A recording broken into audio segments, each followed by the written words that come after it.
Las elecciones de este año serán las más grandes en la historia del país. Necesitas estar bien informado. Verificado 21. Con el dinamismo de las redes sociales, con el alcance y poder de la radio combatiendo las noticias falsas, con un experimentado equipo. De lunes a viernes de 12 a 1 de la tarde, bajo la conducción de Jacobo El Necabé y Hans Salazar.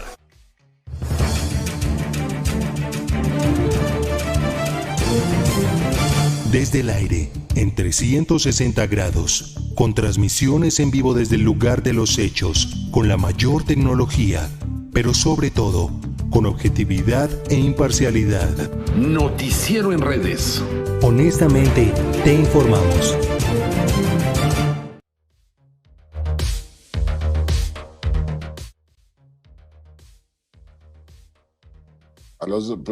Estamos en el mismo canal, Hanson, es el mismo audio, el tuyo y el mío. Sí, muy bien, ya regresamos ahí, nada más que le tapa ahí lo que dice corte comercial a nuestro invitado, no lo tapen ahí, parece. Lo están censurando. No, parece eso, es cuando la Procu da a conocer a alguien que le tapan los ojitos.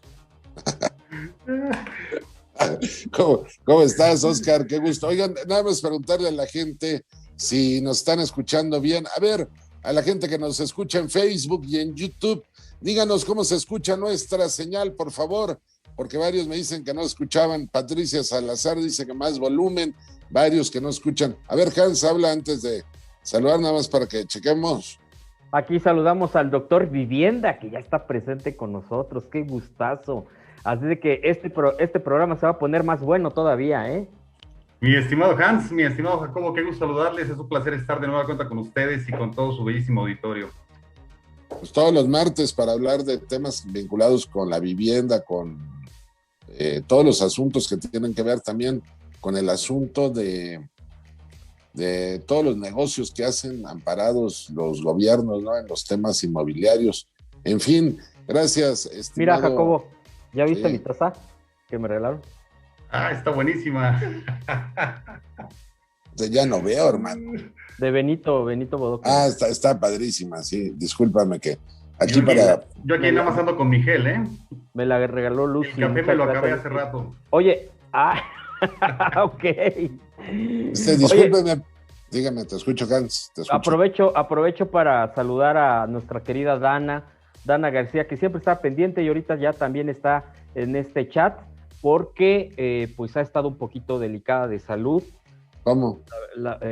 Sí, ha estado delicada de salud, así de que pues deseamos que se recupere al 100, ya está con nosotros aquí en el chat, no había estado, pero pues me da tanto gusto verla aquí ya chateando, y bueno, pues espero que, de verdad deseo que se recupere al 100 nuestra querida Dana, porque sí estuvo delicada de salud. Un abrazo, Dana, no sabía, de verdad, ¿y por qué no me dijo Dana? Solo a ti te cuenta. Ah, sí, porque dice que luego tú te enojas y no sé qué. No. Luego, no, es que a mí me regaña cada rato. No, si yo aquí ando de presumido, que para que vean que no solo los televisos pueden tener una toma aérea, mira cómo me pusieron a mí la cámara, ya ni los vea usted, los veo así como si estuviéramos... Hasta que pareces que me recordaste, ándale, como aérea, hasta parece el Capitán Guarniz, una cosa así, ¿te acuerdas? ¿Te das cuenta que el doctor Vivienda no se ríe ante las agresiones hacia mi persona? Es mi amigo. Él es... No, yo también quiero mandar un saludo a Dana, y qué bueno que se está mejorando de salud. Siempre la salud constituye el vehículo para estar bien y poder ir hacia adelante en todos los proyectos, ¿verdad? Así es. Vámonos de regreso a la radio. Las elecciones de este año serán las más grandes en la historia del país. Necesitas estar bien informado. Verificado 21. Con el dinamismo de las redes sociales, con el alcance y poder de la radio combatiendo las noticias falsas, con un experimentado equipo. De lunes a viernes de 12 a 1 de la tarde, bajo la conducción de Jacobo El Necabé y Hans Salazar.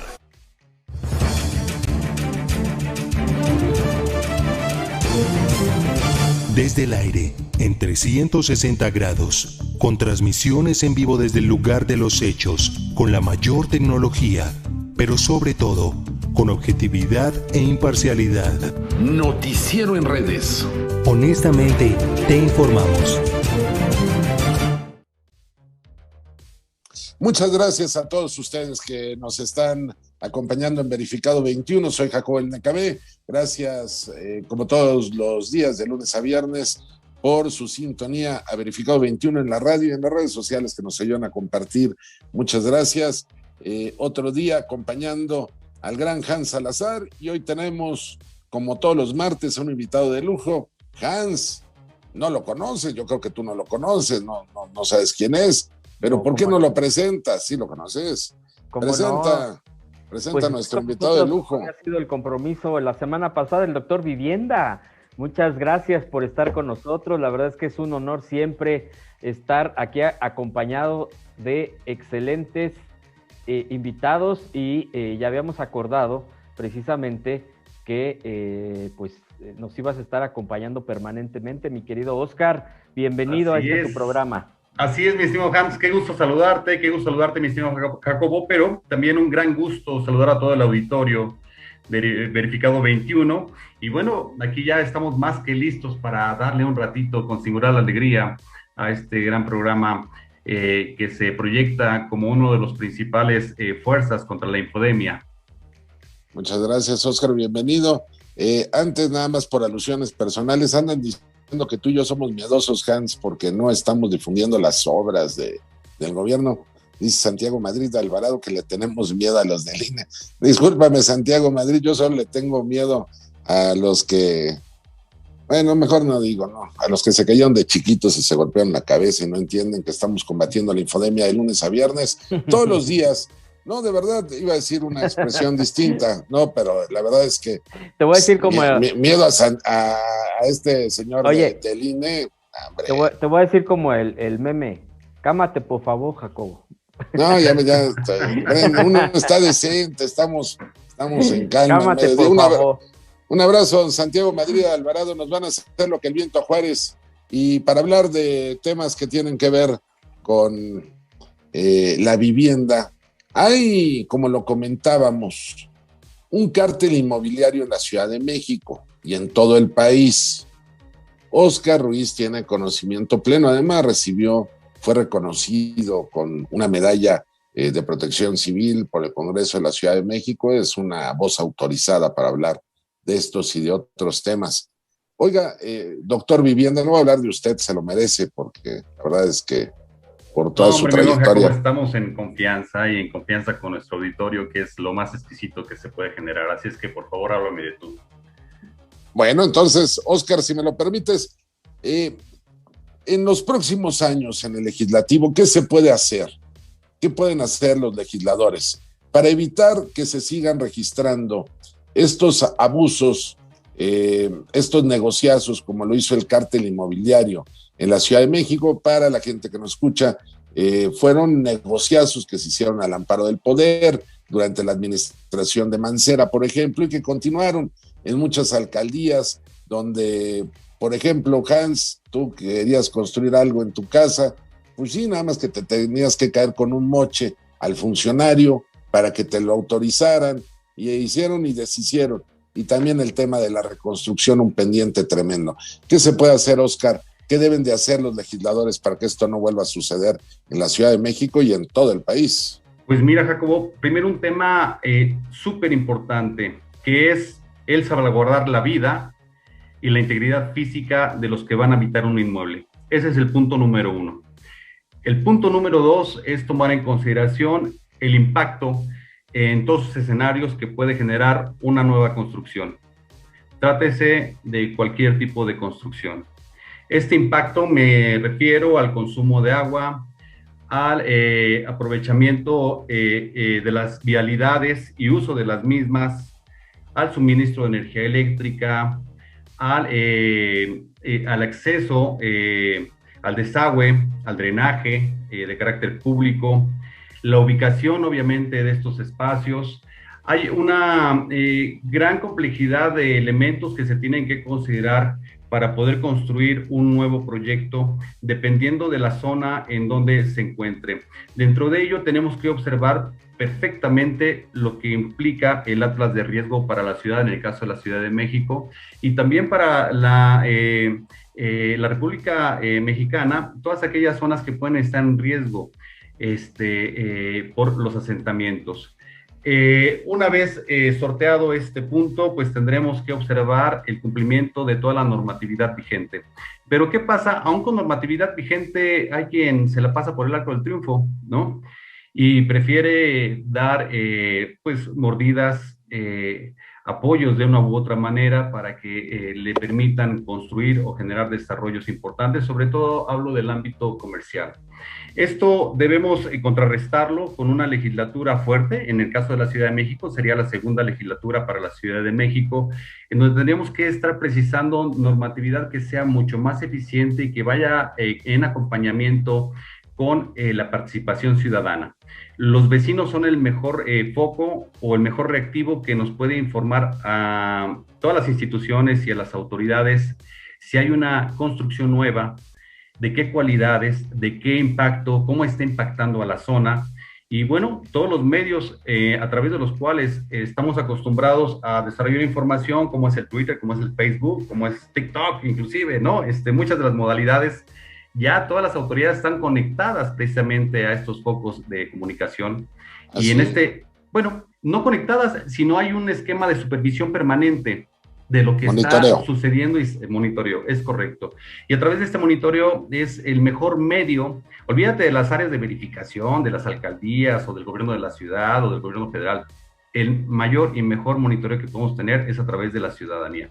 Y en ese sentido, en el caso de la Ciudad de México, el año pasado, más o menos a mediados de diciembre, ya se generó un nuevo o un primer titular de lo que se le llama el Instituto de Planeación Democrática y Prospectiva, que es el que va a estar encargado básicamente de darle seguimiento puntual al desarrollo urbano en la ciudad y a las nuevas construcciones, pero también con un impacto importante en relación a la ciudadanía en cuestión de su participación y aprobación de determinados proyectos, mi estimado Jacopo, y creo que esto debemos celebrarlo porque es una extraordinaria iniciativa. Muy bien, antes de que pregunte Hans, nada más, comentarles a los dos, hoy por la mañana el doctor Carrascosa en nuestra emisión matutina denunciaba que en la Benito Juárez, donde por cierto gobierna el PAN, pues resulta ser, Hans, que se pusieron a construir edificios a lo loco, ¿no? Digo, ya recordarán ustedes muchas viviendas que pues, en los 50, 60, 70, pues las tiraron y ahí ya empezaron a construir edificios. Nada más que lo que denuncia el doctor es, dice, oigan, pues no nos llega el agua y todavía construyen más edificios acá, pues menos que nos llegue, ¿no? Digo, es un asunto delicado donde la Benito Juárez, la pitufada que gobierna Benito Juárez, pues debería de hacer algo, ¿no? Nada más, adelante Hans, por favor. Sí, este tema me hizo recordar también por las condiciones en que se construyen las viviendas. Por ejemplo, en la zona de donde vivo, en Tláhuac, pues hay también muchos problemas en algunas zonas de grietas y de hundimientos. Yo creo que enfocado a la vivienda es una de las cosas que, por ejemplo, se deben de estar reflejando en el propio Atlas de Riesgo, en este documento básico, precisamente para determinar y estar previendo cualquier tipo de situación contra el patrimonio de la gente. En el sismo precisamente del 17, en lo que se conoce y es la Colonia del Mar, que es una de las orillas de Tláhuac, pegado a Iztapalapa, hubo muchas viviendas más bien, dañadas por este tipo de problemáticas, este tipo de hundimientos, de grietas, etcétera, y fue terrible. Yo creo que fue dentro de Tláhuac la zona más afectada, y del lado de Iztapalapa también ahí lo que está pegado. Yo preguntaría, actualmente en este sentido, ¿qué tanto juega un atlas de riesgo en la toma de decisiones de la autoridad para dar permisos o no de construir vivienda. Tendrá que ser determinante, mi buen Hans, y le recuerdo al auditorio que hasta el 2017, con una movilización muy importante que hicimos con vecinos de toda la Ciudad de México, es que se logró a partir o hasta ese momento la emisión de un atlas de riesgo para la ciudad. Anteriormente, aunque ya había proyectos y algunos escenarios muy acabados de atlas de riesgo, la verdad es que no había sido publicado y había tenido la eficiencia que se requería para prevenir un desastre, en el sentido de evitar que se generaran nuevas construcciones en los lugares donde no había las cualidades y las posibilidades para ese efecto. Luego, entonces, cualquier emisión de algún permiso o autorización para un nuevo desarrollo o una nueva construcción tendrá que verificar primero si el atlas de riesgo permite esa posibilidad, y segundo, básicamente el color en el que está, dibujado, iluminado, las posibilidades de riesgo de acuerdo al tipo de suelo. Esto también es muy importante para los compradores, para los adquirentes de vivienda. Hay nuevas generaciones que ya están en posibilidad y en capacidad de comprar una vivienda, un departamento, un terreno para construir su casa, aunque sean los menos, pero tendrán y será importante que puedan verificar este atlas de riesgo para saber si en la colonia en donde están en posibilidades de adquirir este inmueble tiene condiciones mayores o menores de riesgo ante una eventualidad de carácter natural, como es un evento hidrometeorológico o geológico, un temblor, ¿no? Alguna situación de esta naturaleza, o hay hundimientos con regularidad, o es zona de cavernas, o es zonas donde se inunda con cierta regularidad durante una temporada del año. Todo este tipo de información se puede derivar del atlas de riesgos para tomar una buena decisión. Pero es importante informarle a la ciudadanía que existe este atlas de riesgo y que es un instrumento importante. No, bueno, pero también hay que decir que el atlas de riesgo no contempla todo, ¿no? Porque no digo nada más aclarándole a la gente, pues si usted piensa rentar o vivir cerca de no sé, del PAN o de donde está el INE, pues ahí le van a volar hasta los tapones de su carro, ¿no? Le van a robar hasta el gas. Oye, hablando con seriedad del tema, te quiero preguntar, Oscar, digo, de todas formas sirve para aprovechar y recordar lo bandido y los sátrapas que son algunos, pero Oscar, una persona, ahorita que hiciste el comentario de que alguien que quiere comprar una vivienda, la verdad es que en la Ciudad de México los precios son prohibitivos, sí.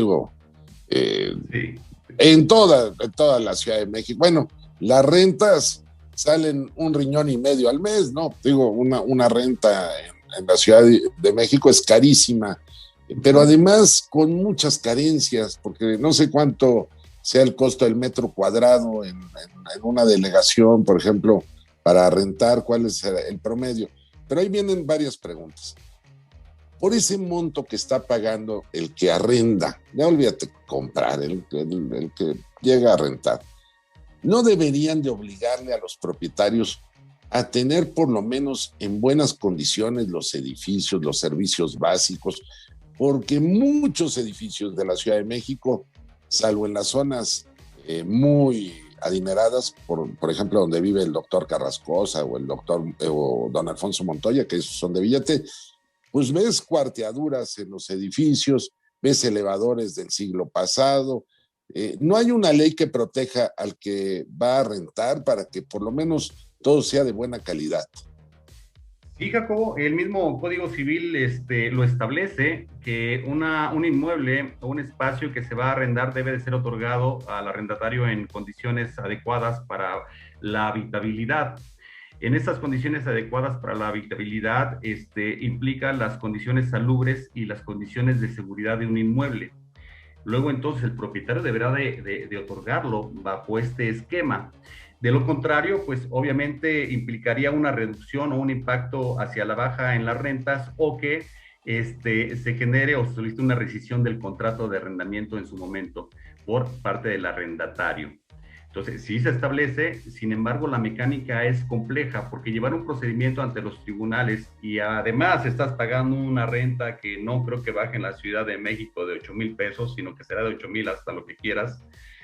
y sobre todo por la carencia de suelo. La carencia de suelo en la Ciudad de México implica que la ciudad crezca verticalmente. Actualmente ya el régimen de propiedad en condominio está abrazando a toda la ciudad y ya llevamos más de la mitad de los inmuebles constituidos en la Ciudad de México están bajo el régimen de propiedad en condominio. Si te darás cuenta, pues obviamente ahora las constructoras, las desarrolladoras, básicamente se enfocan a construir edificios o grandes edificios a costos por unidad de propiedad privativa extraordinarios. No hay lana que alcance. Y fíjate que un tema interesante que dejamos en el tintero la semana pasada fue el de Foviste e Infonavit, ¿verdad? Así es, que era la pregunta que hizo Hans en la mañanera. A ver, ahora sí lo escucho, no los interrumpo. Y de acuerdo a ese sentido, va a ser mucho más benevolente tanto el Foviste como el Infonavit para los usuarios de crédito de vivienda. ¿A qué me refiero? Por ejemplo, en el caso de Foviste, se puede otorgar hasta 1.300.000 pesos para la adquisición de un terreno o de una vivienda. Anteriormente la ley no contemplaba diferentes modalidades. Ahora ya vas a poder con tu crédito adquirir vivienda nueva o usada, adquirir suelo, o aplicarlo para una remodelación, para una reparación, para una ampliación, para un refinanciamiento. Si es que adquiriste tu crédito a través de otro proceso, también puedes refinanciar o puedes adelantar o prácticamente concluir tu crédito hipotecario que generaste. O también podremos tener acceso a créditos subsecuentes. También podremos en un momento determinado coaligar nuestros créditos con algún familiar o con nuestro cónyuge. Eso es muy importante, Jacobo y Hans, porque anteriormente teníamos una serie de limitantes que no nos permitían generar alguna fórmula para acceder a la vivienda. Era, toma tu crédito y tienes que comprar en el escenario A o en el B o en el C, donde los desarrolladores ya estaban amacullados con el propio instituto, el Infonavit o el Foviste, para decirle únicamente puedes comprar aquí o acá. Situaciones o lugares donde estaban alejados, donde no tenían servicios, donde la vivienda era de mala calidad, donde había situaciones de riesgo, donde no había transporte, donde no había condiciones de habitabilidad, para terminar pronto. Y aunado a esto, quiero comentarte que, bueno, las reformas que se generaron a la ley de Infonavit, como a la ley de Foviste, para hacer mucho más bondadoso el acceso a los créditos por parte de los usuarios, está en una dinámica de la generación de reglas de operación. Después de diciembre se contaban con 120 días para generar las nuevas reglas de operación y bajar todos estos beneficios a los usuarios. También es importante señalar que ya se acaban los intermediarios, ya no es que me tengan que asignar mi crédito con tal o cual empresa, ¿no? De manera obligada, sino yo ya voy a poder tener como usuario derecho al crédito de manera directa y decir, no, esta no me interesa, esta sí, y además no voy a comprar una vivienda nueva, sino una vivienda usada que cumple con las condiciones y características para habitabilidad. Entonces, creo que es mucho más benevolente las reformas que se han propuesto a la ley de Infonavit y de Foviste, y ahora sí van a estar al alcance de las necesidades de los usuarios y de acreditados de Infonavit y Foviste para este efecto, mi buen Jacobo, mi buen Hans. Es un tema fundamental que es de la vivienda. Precisamente a partir de este planteamiento me han llegado incluso pues comentarios respecto al tema del Foviste. En el tema del Foviste, que pues mucha gente sigue endeudada y que lo peor de todo es que sigue pagando y sin embargo no ve una baja en su deuda, al contrario, o se mantiene o se eleva. Es un tema que yo poco a poco me he ido involucrando, que me he ido metiendo. Yo te preguntaría concretamente en este tema de Foviste, ¿tú cómo has visto los avances en beneficio? Yo he visto bastantes, pero ¿cuál es tu punto de vista en términos de los cambios que ha habido en Infonavit y de estos cambios positivos que tú hayas observado y que nos puedas compartir muy puntualmente? ¿Cuáles consideras que son muy factibles de también tener en el Foviste sin mayor problema? Quizá algunos cambios, igual como se hizo en el Infonavit, pero que también pudieran ser beneficiados los trabajadores que tienen créditos en Foviste. Primero, Hans, con un mayor rango de monto a otorgar al trabajador, ¿no? Un mayor importe a lo que estábamos acostumbrados a recibir anteriormente. Si tienes un mayor importe, bueno, puedes destacarlo o destinarlo para una mejor compra o una mejor adquisición, una vivienda con mayor metraje o con mejores condiciones o con mejor ubicación. Y máxime, si lo puedes coaligar con tu cónyuge, pues entonces ya serían 2 créditos, ¿no? No solamente de la misma fórmula, es decir, que los 2 pertenezcan a Foviste o a Infonavit, sino uno puede ser privado a través de una institución bancaria y el otro puede ser de Foviste o de Infonavit, o uno de Infonavit y uno de Foviste. Esa coaligación se puede generar, lo cual te va a generar una tasa mucho mayor para poder generar una compra o adquisición en lo que tú puedas considerar. A nivel nacional, inclusive, fíjate que algo muy interesante, ya se puede generar la compra de terrenos comunales o ejidales con tu crédito, siempre y cuando estos terrenos ya tengan derecho pleno y obviamente la asamblea ya haya asignado el área específica para asentamientos humanos, ¿no? Esos 2 requisitos son fundamentales. Pero ¿cuándo te ibas a imaginar en un pasado reciente que podíamos tener acceso, la gente que vive en otro estado de la República Mexicana y que tenía inquietud, porque están creciendo las urbes de manera importante, acceso a un espacio ejidal o comunal? Nunca, ¿no? O sea, no nos pasaba ni medianamente por la cabeza que pudiera suceder. Ahora ya sucede cumpliendo esas características de que obviamente exista el derecho pleno y ya la asignación del espacio como asentamiento humano. Y Oscar, bueno, ¿sí? Perdóname que te interrumpa, pero por cuestiones de tiempo, porque está volando, tengo una duda. Ahorita que dijiste que se pueden adquirir estos terrenos, por ejemplo, ejidales y todo.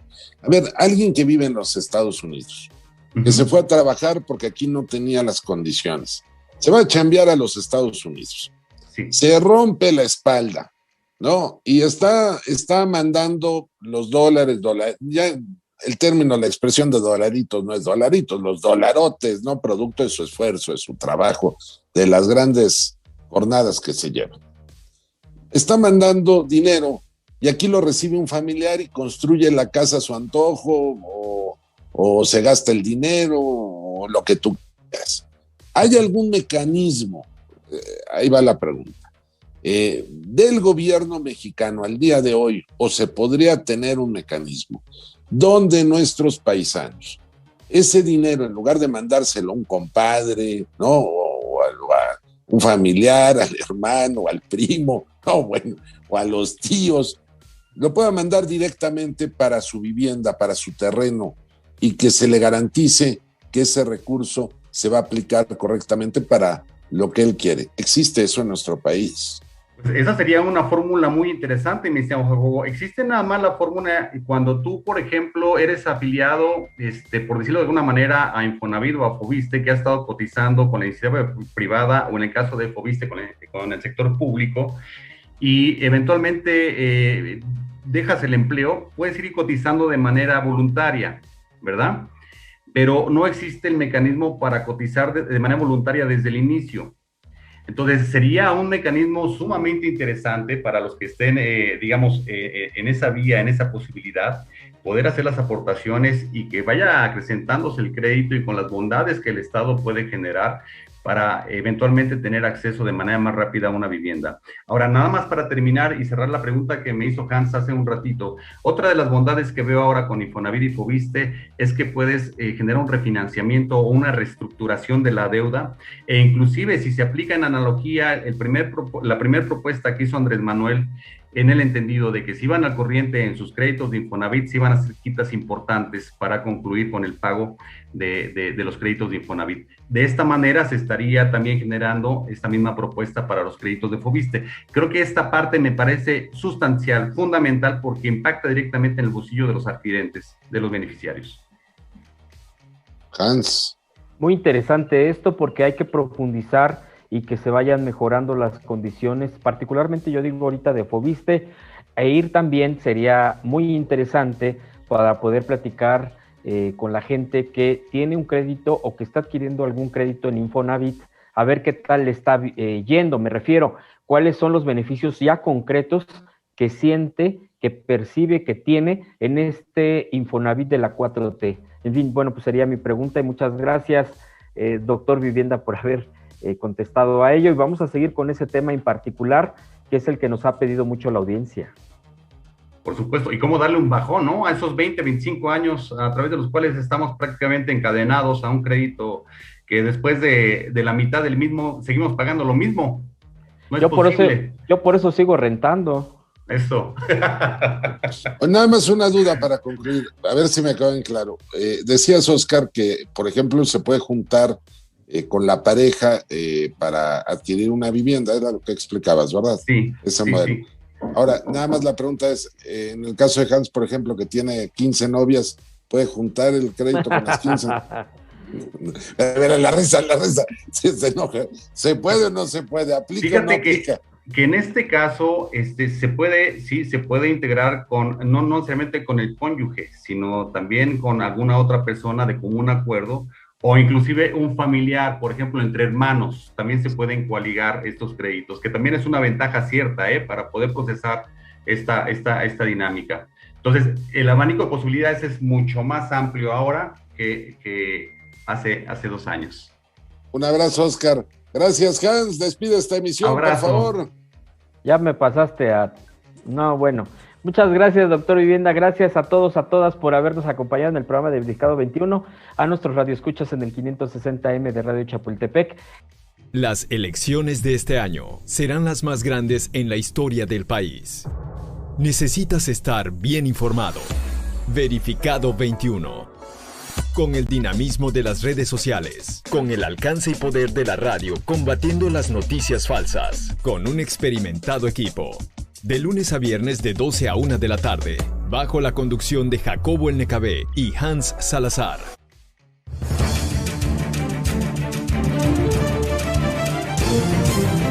Desde el aire, en 360 grados, con transmisiones en vivo desde el lugar de los hechos, con la mayor tecnología, pero sobre todo, con objetividad e imparcialidad. Noticiero en redes. Honestamente, te informamos.